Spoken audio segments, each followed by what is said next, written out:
I'm Kelly Siegel, and this is Harder Than Life, a podcast about self-love, self-awareness, business, and health. We tell outrageous stories and boil everything down to simple, practical advice you can start using today. Let's get living. I've been looking forward to this since May 4th. That is the day we get to know each other in our meeting, but it's cut short. Today's guest, Amberly Lago, is the definition of a badass, and it will come out immediately. This woman is resilient, beautiful, tough, and hopeful. I seriously can't come up with enough superlative adjectives to discuss this woman other than buckle up because you're in for a treat. Let me first tell you what she has done. She is a peak performance coach, TEDx speaker, podcaster, and a leading expert in the field of resilience and transformation. She is the best-selling author of True Grit and Grace and the founder of the Unstoppable Life Mastermind. Through her book, coaching methods, and masterminds, she's curated enough unique tools to teach others how to tap into their superpower of resilience and elevate their lives and businesses. Welcome to the show, my dear friend, Amberly Lago. I am so happy to be here with you. Thank you so much for that awesome introduction. You rock. Seriously. So happy to be with you. And your energy is contagious. And I know that's why so many people listen to your podcast because they love your energy. And that's why I was drawn to you. So I'm grateful to be here and happy and excited to share. My intention is to share some tips and tools on how to be resilient, give people some hope and inspiration to keep moving forward no matter what. You're beautiful, inside and out. You never went to college, yet your daughter graduated from Yale. How does it feel? Can you believe it?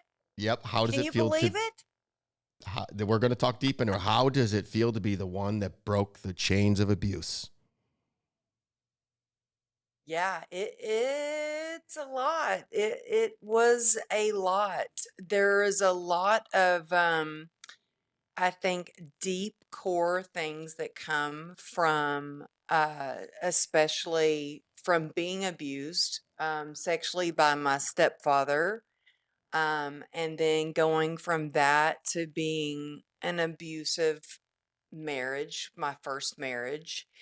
And it makes you feel unworthy. It breaks your spirit. It can break your spirit. And it's up to us to really find the ways, the tools, the therapy to do the things to build up our self worth and to get into our own power again. And, you know, I, I even had some unworthiness I can share that when I did my TED Talk, that when like the credits rolled, the website was live, and it was like, okay, here it is. And I was the only speaker that was speaking at the TEDx Berkeley event, which was a huge event. It was their 10-year anniversary event. And I was the only speaker that didn't have a PhD. And I remember getting on the call with the curator, and I was like, I know we're not here to promote books, and I'm not trying to promote my book or anything, but is there any way that maybe you could put like that I'm an author or I'm a coach or anything, like some initials after my name? And she goes, are you feeling like intimidated by this? And I'm like, yeah, actually I am. And my husband pointed out that I'm the only person that doesn't have a PhD. And she goes, you know what? We are having you speak at our event because you have a PhD in heart.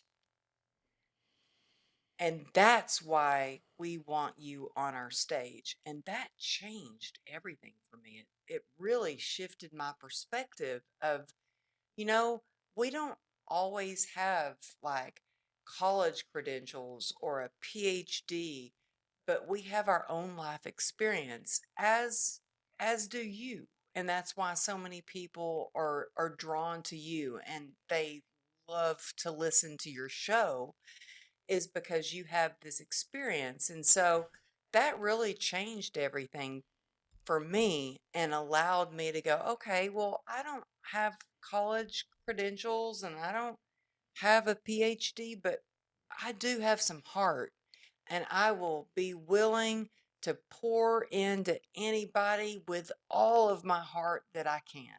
So we left off at your daughter graduated from Yale. What was her degree in? Medicine. Oh, so She's you still had, there. She's still there. okay, so you were speaking of at a TEDx talk, and you didn't have a PhD, but she's going to have an MD. And I don't think there's any coincidence there, but I would tell you, Amberly, the little I know you and man, I would believe you would think that would be awesome. You being the only one there. I know you to be the road less traveled woman, the gritty. Yes, I am different than everybody else because look at you. We're going to get deep into it, and that's where I'm going to hand off to is, what is your story and why does your story matter? Well, and it's interesting because I asked my daughter, my oldest daughter, I was like, what do you think inspired you to go into the medical field? And she said, Mom, you did. You going through 34 surgeries and everything that you went through. And there's parts of me where honestly, it breaks my heart when I look at videos of her sitting there just like massaging my foot because I was in this horrible accident. But I had this great fitness career, and why I can appreciate your muscles so much is because I was in the fitness industry for 26 years. And I think that how you do one thing is how you do everything. And so I see the way that you work, and I'm like, I have so much respect for you, by the way. But like for me, when I was in the fitness industry and I was at the top of my game and I was sponsored by Nike and I was in Health Magazine and Shape Magazine, and I was like, if you went to any CVS or Walgreens, you would look at these vitamins on the shelves and you would see my picture on the vitamin labels. And that all shifted very quickly in the blink of an eye when I was hit by an SUV coming home from work one day. I was on my motorcycle and I got T-boned.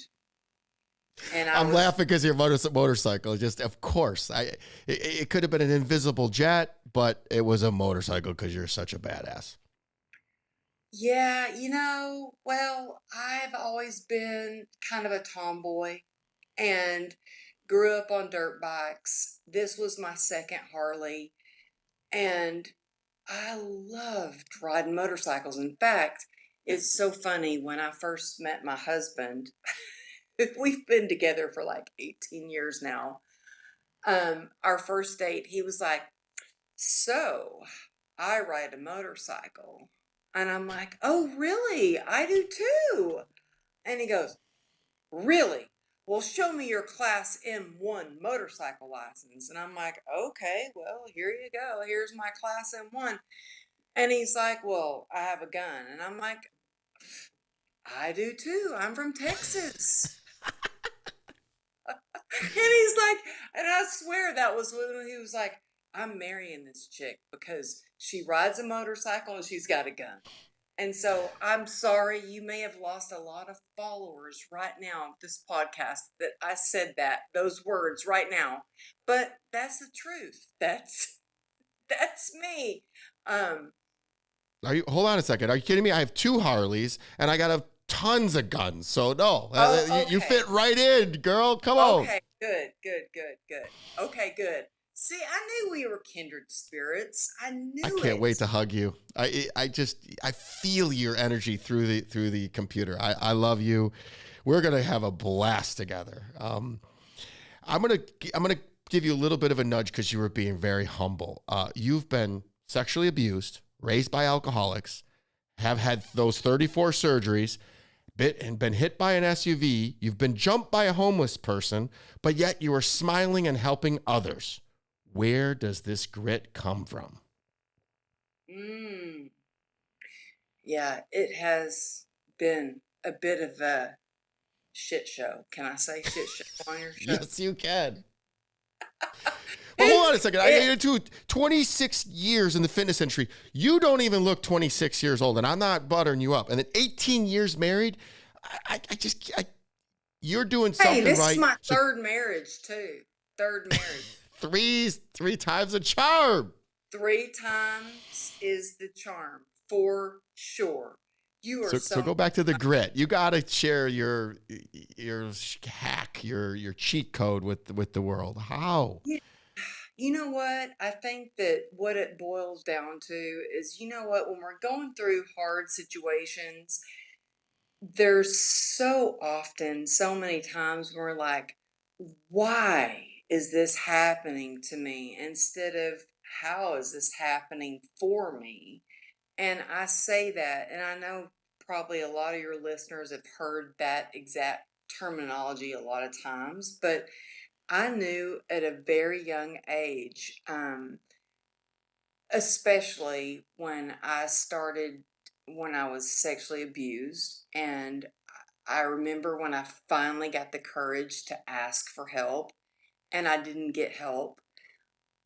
In that moment, I could have caved in and turned to drugs or alcohol or anything at that time. And at that time, I didn't do that. At that time, I was like, I am going to do something that makes me feel good. And so I focused on doing whatever I could that made me feel more productive and gave me joy. And so I dove deep into, getting good grades and being in AAP classes and the dance company and dancing all the time. And you know what? A lot of people might sit there and go, you know what? You were running from your pain. And I was. I was literally running because I joined the track team. And guess what? I got first place at every meet. And I set a record in the state of Texas for running the fastest mile. So I would much rather say I did things that were productive, that made me feel good, that brought joy, that I moved my body to move my mood, which releases those endorphins. And so I did those things. And yes, I did it. But it wasn't until later on in life where I realized I had been running and running and running and running my whole life, from trauma, from the way that I was brought up, from sexual abuse, from so much, from an abusive marriage. It wasn't until I was stuck in a hospital bed that it all came crumbling down on me quick. And I didn't have a place to run because my only outlet was working out. That was my therapy. That was my outlet. Hiking was my church. Um, and it wasn't until I got into being, after my motorcycle accident, um, and being stuck in a hospital bed, that I was like, holy crap, man. I don't have any place to run. I am stuck in this bed. I'm stuck in these feelings. And it was a wild ride. And people think that, like, wow, man, going through all those surgeries must have been the hardest time for you. It wasn't. The hardest and the darkest time for me was when I went from having this beautiful life and this successful career to living out of a bottle. and using alcohol to numb my pain. And I remember thinking, how did a good girl like me end up here? Like, I was always different. I was going to be so different from the people in my family. I was not going to be like them. I was going to be a success. And lo and behold, I was exactly like them. I told you guys, these listeners, that this was going to be fire. And she has so many websites and so many social handles. Please go into the show notes. But you've got to follow her on at least Instagram. It's Amberly Lago Motivation, at Amberly Lago Motivation. It'll be on the show notes. You get this all the time. And I just got to say to you that, so when you stopped running and you actually had to sit in your shit and surrender, talk about that, because so many people do what you did. I've done it. I did it for years. I'm really not struggling. I'm working on right now, surrendering and allowing everything to happen for me, not to me. So talk to me about you sitting in your feelings and surrendering, and how that actually led you to where you are today. Well, I can't sit here and say, oh, it was this beautiful space and everything was wonderful. No, it was a shitstorm. I actually remember my life was spiraling out of control, and I wanted it to be different, and I promised myself that it would be different. But every day I would wake up and I would make that promise to myself that today is the day that it's going to be different. And I'm going to change, and it's going to be better. And I couldn't get a grip on it. And I felt so helpless and so hopeless. And I remember it was my daughter, my oldest daughter. She was having her cello concert. And I remember thinking to myself, okay, I got to get it together, because I'm going to show up at her concert like on point, and especially in front of my ex-husband, right? Like, I was like, I'm gonna do a good job. And anyway, I saw my ex-sister-in-law, who I don't even like to say ex-sister-in-law because she's still like a sister to me. I love my ex-sister-in-laws. I love them. They've saved my life. I love them. And but I saw them, and the next day I got a text message that said, hey, can you meet us at Starbucks? And I was like, yeah, are you okay? Do you need help? Now, I knew it wasn't about them, it was about me, but I was like, do you need help? And they're like, no, yeah, no, can you meet us? And I met them at Starbucks, and it was 7 o'clock in the morning. And Kelly, I don't think I've shared this ever before on a podcast, but I met them at 7 o'clock in the morning, and they said, you reek of alcohol. And I was like, well, what do you mean? Have you been drinking? I said, no, I haven't. And they said, well, you've got so much in your system. You reek of it. Do you want help? And I just burst into tears, and I was like, I need help. I need help. And you know what? That was brave on them to reach out to me, because they could have thought, well, I don't want to rock the boat. I don't want to risk the relationship. They saved my life. They were there to give me my 1-year-old birthday cake at AA. I'm not supposed to say AA. Recovery meetings. No, you could say I'm a big proponent of AA. First of all, Thank you. Thank you for being so vulnerable. It's courageous, and it's bringing us closer together, and the audience is going to love you. I hope they're watching to see your eyes and how they glossed over and how authentic and genuine all of that was. So you touched my heart, and thank you. I love that. I just adore you. So yeah, I'm going to take a 2-second interlude and say, I quit drinking 4.5 years ago, coming up on 5 years ago, cold turkey. I didn't go to AA. I should have gone to AA. So kudos for you doing that. Kudos to your ex-sisters-in-laws, because I had a conversation this morning with somebody about it, and it's not easy. So, and kudos to you for accepting it. Most people deny it and say, I don't have a problem. I got it under control.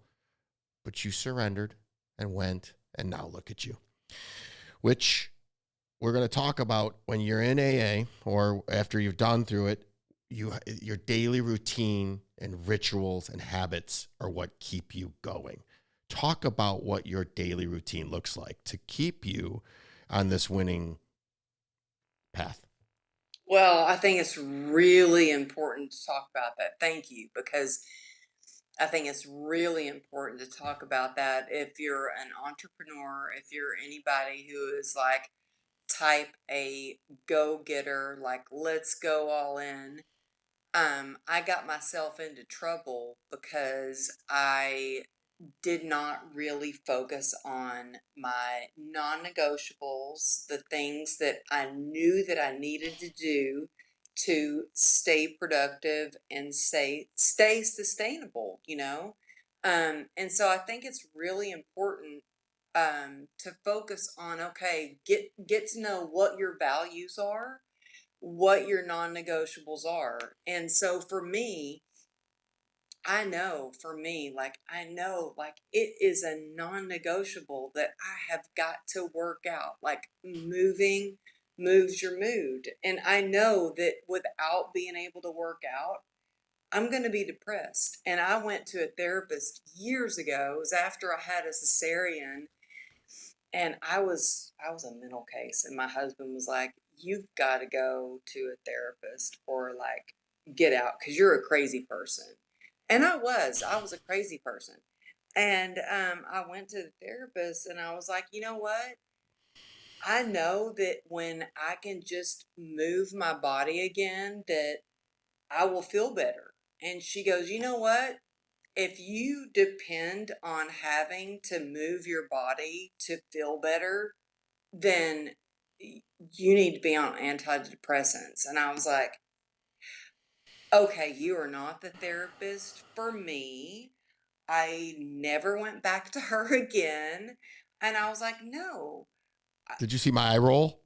I did the same thing. Like before you even said that, I'm like, my eye rolled. It was like, oh, it's just big pharma. Let's prescribe something. That is not Yeah, the let's answer. just give you a prescription. And look, I'm all for if somebody needs a prescription to help them. And look, I'm on a prescription. I take Lyrica that helps me with my nerve disease that I was diagnosed with. I don't like having to take it, and I'm doing my best to find any other treatment outside of that.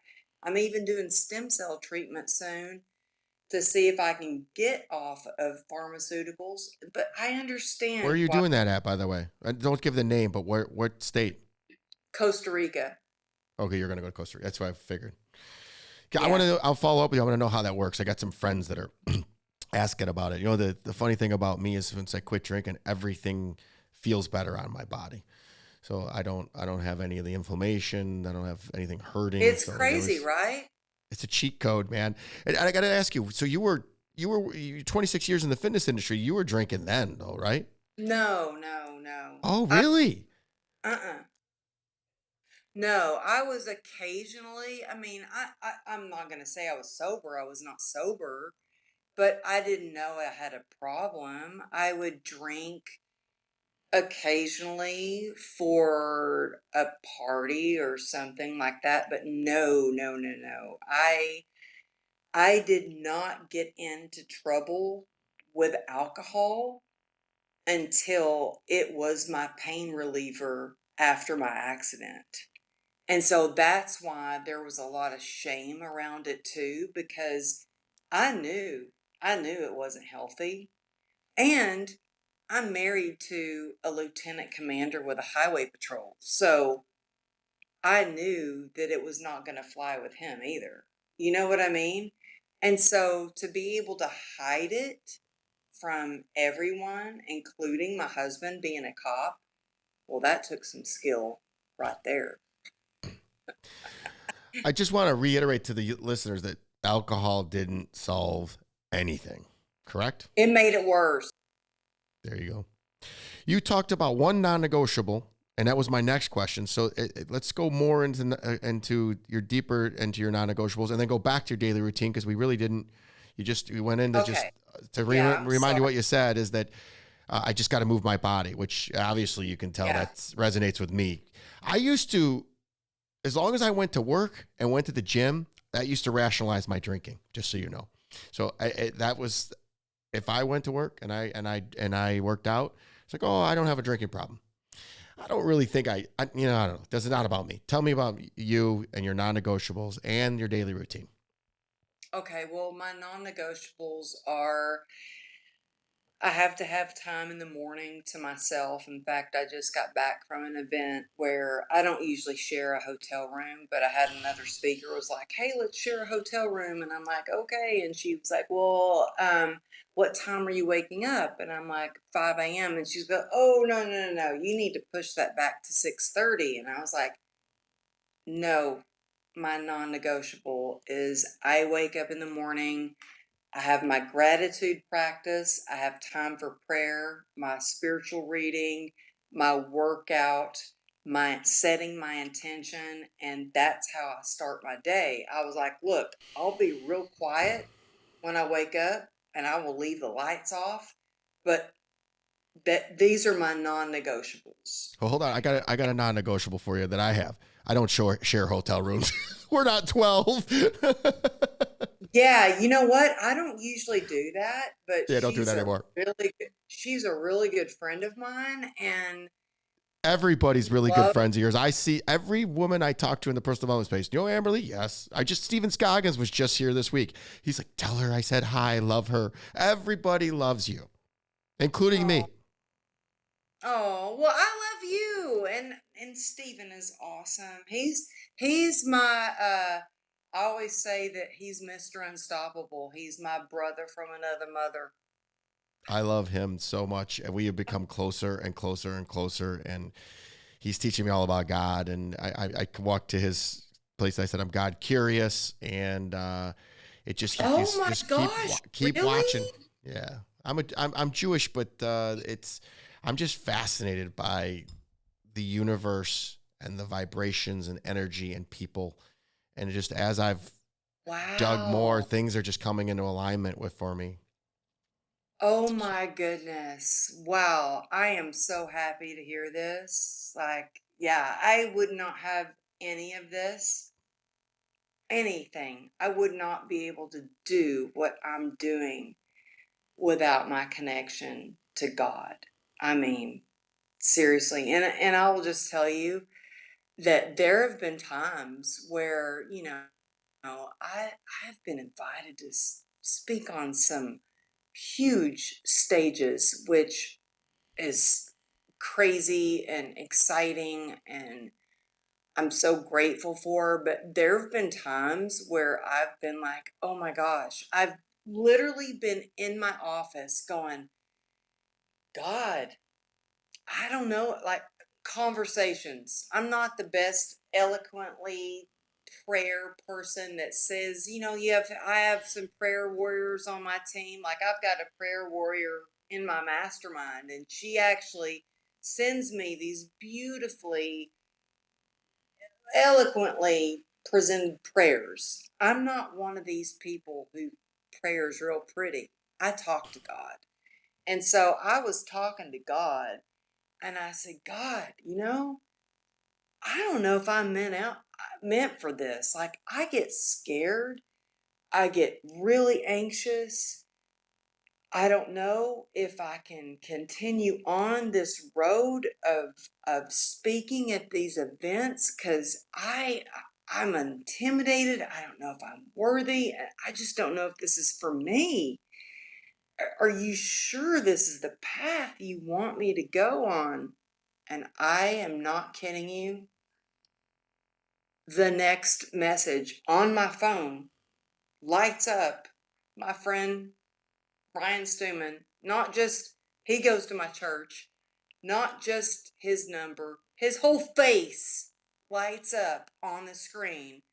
And I'm like, oh my gosh, Ryan Stewman's calling me. What is this about? Like, he never calls me. He might email me, but he never calls me. I answer and I'm like, hey Ryan, all okay? And he's like, yeah, I want you to speak at our next event and we're expecting 3,500 people. And I was like, okay, God, I hear you. You're telling me to go for it. Same thing, just the other day, saying, I don't know about this.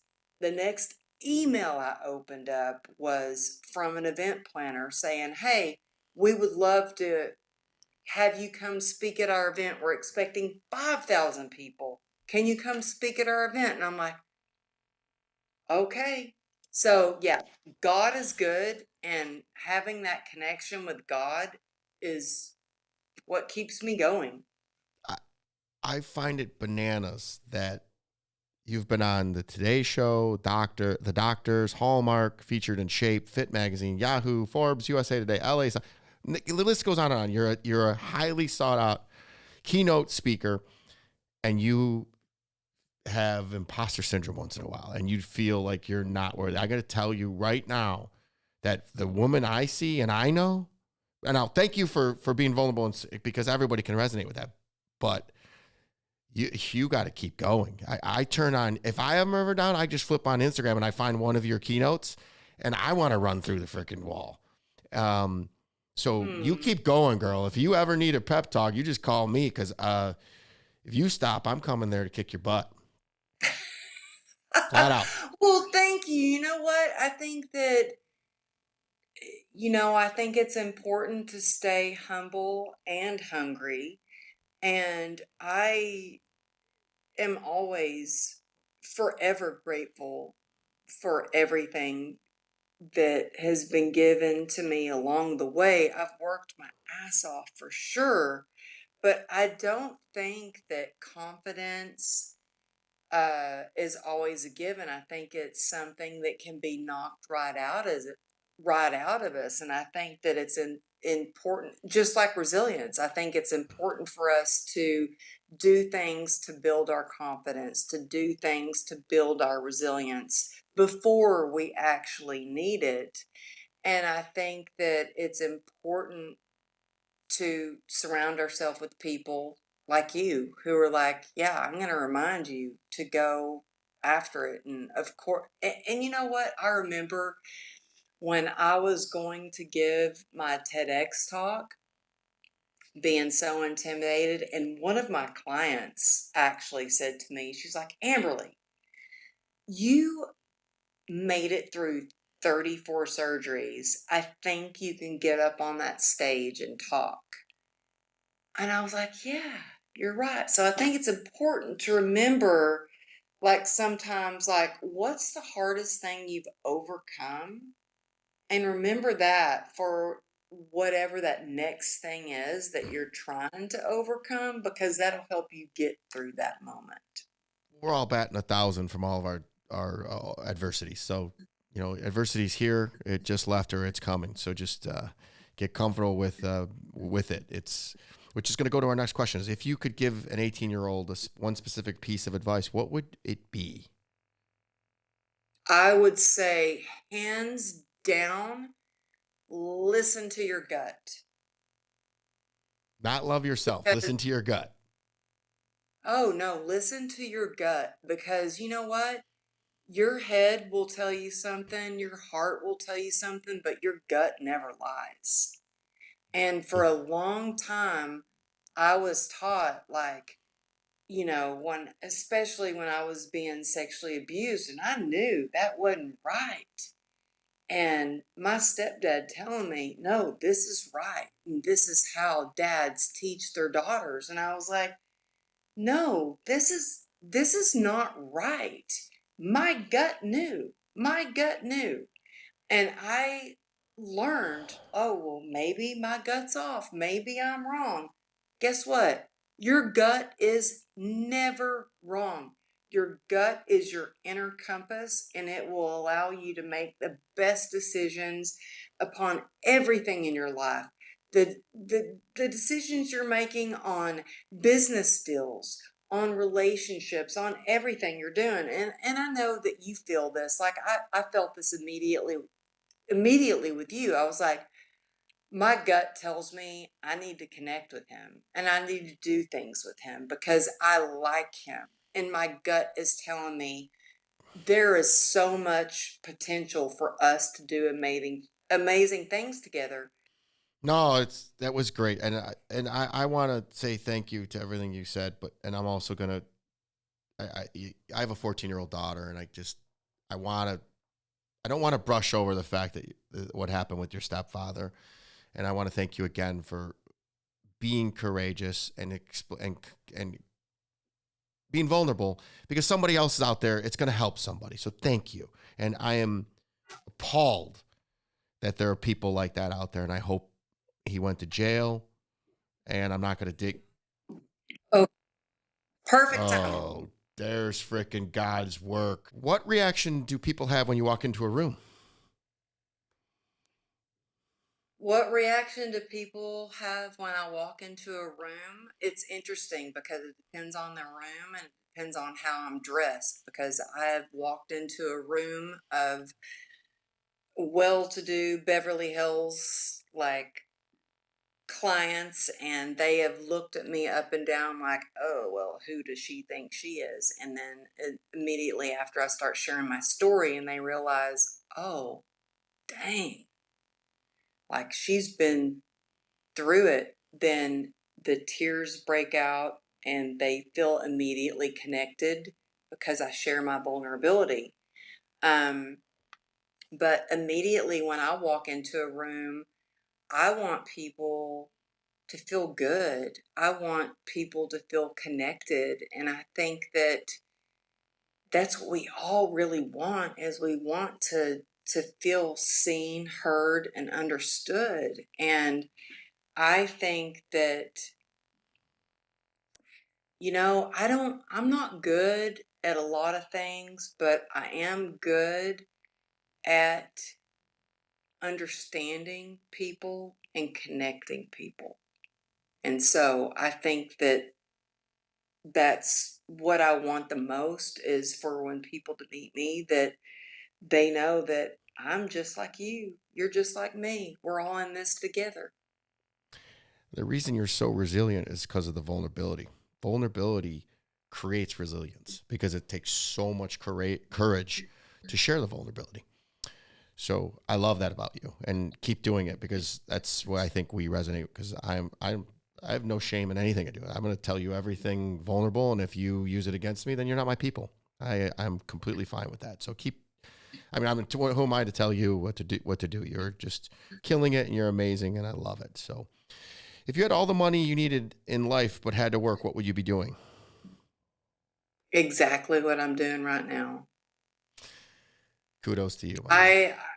I love what I do. I feel so blessed that I get to do the things that I do. I mean, honestly, I mean, my favorite thing that I get to do is I get to hold a mastermind for women and help them really craft their message to share with the world so they can make an impact and they can have a bigger influence and make a bigger income so they can spread that ripple effect.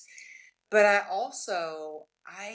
swear to you, I'm blown away, like blown away that I still get paid to go speak.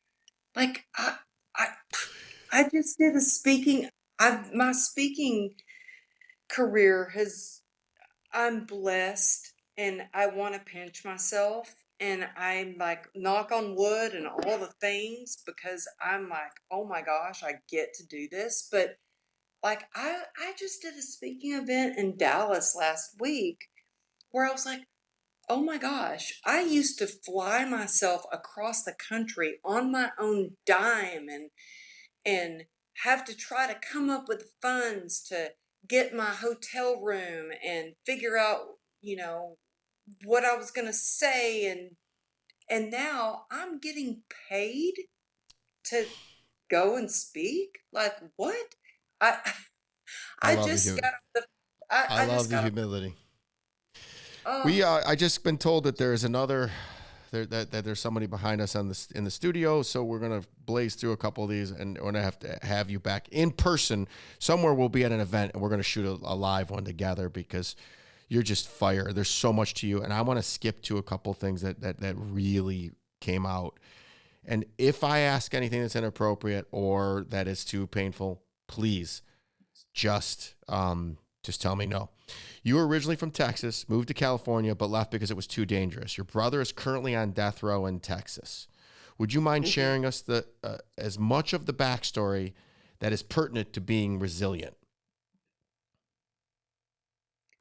As far as like As what far my as far as how you deal with it and maybe what happened, because the follow up question is going to be, do you support the death penalty? Those are two things that just well, when we yeah, left our conversation, that just I was like, whoa, I want to have these conversations with you. If you don't want to have them on yeah, air, I yeah. understand. No, I'm an open book, and I'm willing to share anything because I mean, at one point, I remember when I got the phone call in the middle of the night that my brother had shot his wife. And I originally thought they're like, Micah shot his wife. And I have another friend whose name is Micah. And his name is Micah. And he used to be in the Hell's Angels. And I thought, well, it must be that Micah. And I'm like, no, it's your brother Micah, named from the Bible, the sweet little boy that you grew up with. No, it's that brother. And I just recently saw this movie or show on Netflix. It was called Dirty John. And I was like, oh my God, that's kind of like what it was like for my little brother. It was like he was pushed and pushed and pushed, and no excuse, no excuse. There's no excuse to ever commit a crime. I'm not saying that, but I'm just saying that, my little brother didn't have the resources like I do, like I get.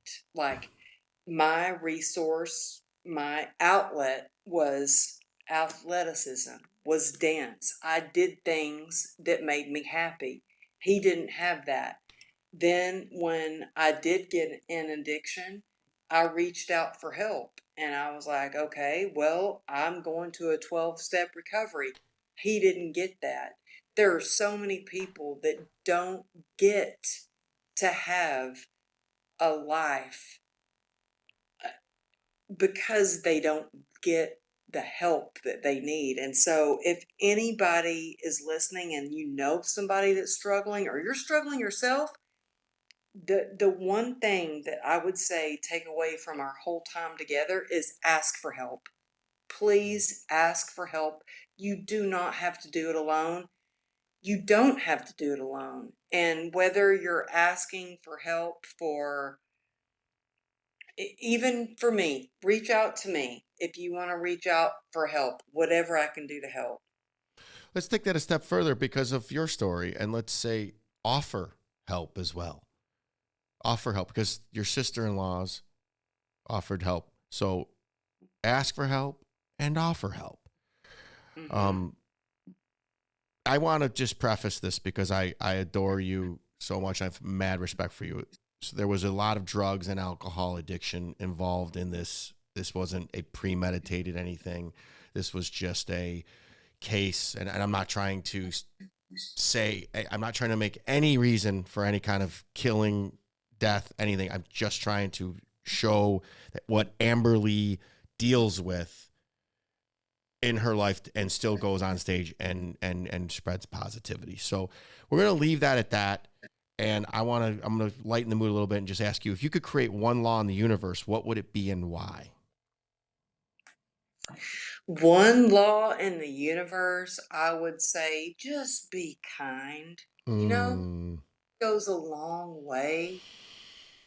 And you can be having a bad day and you can just have somebody be kind and it changes your whole day. And if we were all just a little kinder, I think it would go a long way. I think that the world we need more kindness in the world. And I know I wasn't planning, I didn't know what you were going to ask me and I wasn't planning on sharing that, but I just think that we need more kindness with the cancel culture and everything going on and people cutting you off and flipping you off driving down the road. If we could just all be a little more kind, it would go a long way. What's one thing about you that people might be surprised to know? They would probably be surprised to know that I embarrass my daughter daily by dancing everywhere I can. And so that means in the line at the shop, at the market or at Target or wherever. I dance all the time. Okay, so we'll dance together when I see you. I'm gonna break right out in a dance because I do the same thing to my daughter. And to give you one more, is I wake my daughter up every morning and I say it's time to be awesome and kind. Every morning, time to be awesome and kind. So this is why we resonate with each other. That. I love that. I just love you. I cannot wait to meet you in person. Is there something I haven't asked you today that you feel compelled to share? No, you're awesome. Just wait till we meet. It's going to get the worlds collide. How can the Heart of Life audience and me personally support you? Well, you know what you can do? This is what I want you to do. I want to meet you in person. So I've just secured the time and the place for my next Unstoppable Success Summit. Please come to my summit. I would hope you'd save us. Hopefully I'm the only guy. And I would be honored if you'd allow me to speak and tell my similar story, but not as I don't know. It's harder than life. It's vulnerable and it's resilient and it's true. I love it. So yeah, come AmberlyLago.com. You can get is more that March about it. It's going to be April 2024. Just secured the spot. It was pulling teeth. The Renaissance in Dallas, Texas. Ooh, Dallas. Yes, I'll be there. All right. Let me say, please rate and share this podcast. Also, I do my best to respond to all the comments on social platforms. So if you want more of something or less of something, leave a comment. Each and every episode is sponsored by National Technology Management, the easiest and best IT company to do business with. Delivering peace of mind with technology every day. Visit trustntn.com for more info. Until next week, be harder than life. Thank you so much. Thank you for listening. Please rate and subscribe to Harder Than Life, and let's take this to the next level. Get connected at the links below.